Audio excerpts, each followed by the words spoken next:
Hello बच्चों, let's read the question. The question says a block of mass 0.9 kg attached to a spring of force constant K is lying on a frictionless floor. Spring is compressed to √2 centimeter and the block is at a distance 1 by √2 centimeter from the wall as shown in the figure. When the block is released, it makes elastic collision with the wall and its period of motion is 0.2 seconds. Find the approximate value of के। सो देखिए, ये जो हमारा block हमें given है, it is already compressed. कितना compressed है? ये √2 सेंटीमीटर कॉम्प्रेस्ड है इधर।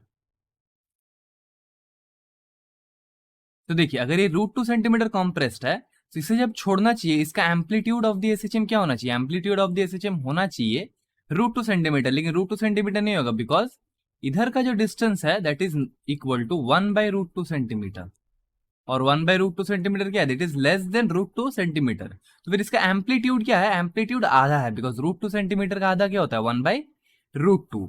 सो देखिए, first of all let us look at the की कॉन्सेप्ट। की कॉन्सेप्ट में क्या देखेंगे हम लोग? फॉर फ्री ऑसिलेशंस,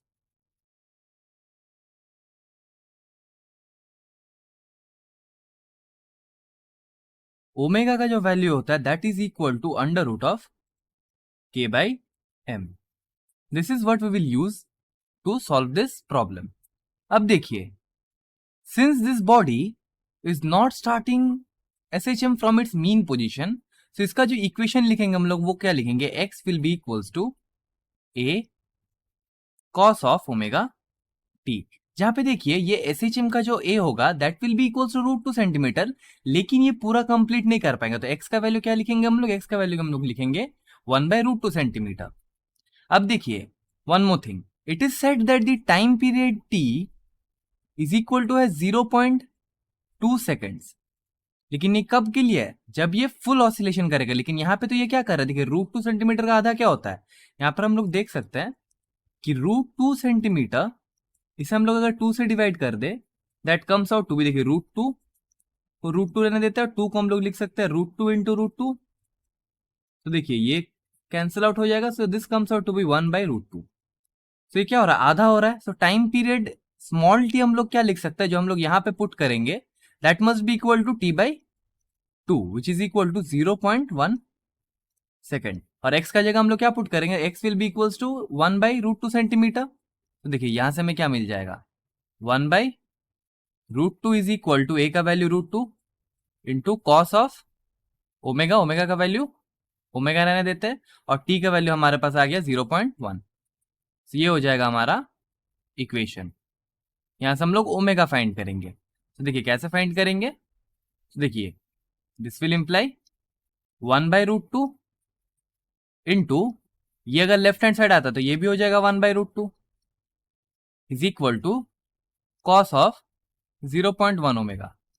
तो यहां से हमें क्या मिल जाएगा? देखिए, cos of 0.1 omega is equal to 1 by 2 which is equal to pi by 3 के बराबर, बिकॉज कॉस ऑफ 60 डिग्री क्या होता है? कॉस ऑफ 60 डिग्री हाफ होता है। So this will imply cos of 0.1 omega is equal to cos of pi by 3। so यहां से हम लोग क्या बोल सकते हैं? This will imply 0.1 omega is equal to pi by 3।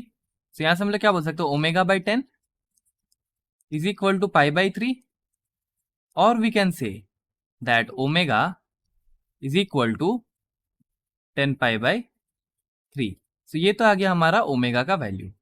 Now we knew that omega is equal to √√ of k by m। This will imply omega का square will be equals to k by m।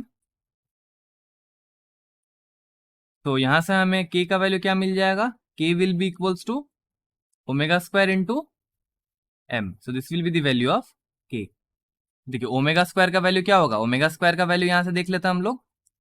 So omega का value था 10 pi by 3। सो यहां से हमें omega square का value क्या मिल जाएगा? That will be equals to 10 pi का स्क्वायर यानी 100 पाई स्क्वायर डिवाइडेड बाई 3 का स्क्वायर यानी 9। अब देखिए, पाई का वैल्यू होता है 3.14, सो यहां से हम लोग पाई स्क्वायर का जो अप्रोक्सीमेट वैल्यू लेता है दैट इज इक्वल टू 10 लेते हैं हम लोग। तो यहां से हमें क्या मिल जाएगा, देखिए omega square will be equals to 100 into pi square का वैल्यू भी हम लोग 10 ले लेते हैं डिवाइडेड बाई 9। सो के का वैल्यू क्या हो जाएगा, तो k will be equals to omega square into m, so which will be equals to 100 into 10 divided by 9। This is the value of omega square. अब m का वैल्यू हमें क्वेश्चन में गिवन था, m का वैल्यू हमें क्या given था 0.9 kg। सो 0.9 kg को हम लोग कैसे लिख सकते हैं 9/10 kg। तो देखिए यहाँ से 9 और 9 कैंसिल आउट हो जाएगा और 10 और 10 कैंसिल आउट हो जाएगा। तो यहाँ से हमें k का वैल्यू क्या मिल जाएगा, k will be equals to 100 newton पर metre square and this will be the final answer.